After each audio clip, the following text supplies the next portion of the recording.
Եթե ձեզ կրճատել են առանց հստակ հիմք նշելու, ապա դուք կարող եք վերականգնվել աշխատանքի։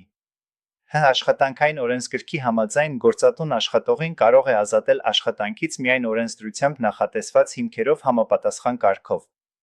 Աշխատանքից ազատման դեպքում գործատուն պարտավոր է գրավոր ձակերպել ազատման հիմքը տրամադրել դրա մասին տեղեկացում ազատման օրվանից ոչ ուշ քան 1 աշխատանքային օրում։ Եթե գործատուն չի նշել կրճատման իրավական հիմքը կամ դուք չեք ստացել համապատասխան գրավոր պարզաբանում, ապա դա իրավախախտում է։ Այդ դեպքում կարող եք դիմել գործատուին գրավոր պարզաբանում պահանջելով։ Եթե պահանջը անտեսվում է կամ մերժվում, դիմել աշխատանքի պետական տեսչական մարմնին կամ դիմել դատարան, պահանջելով աշխատանքային իրավունքների վերականգնում։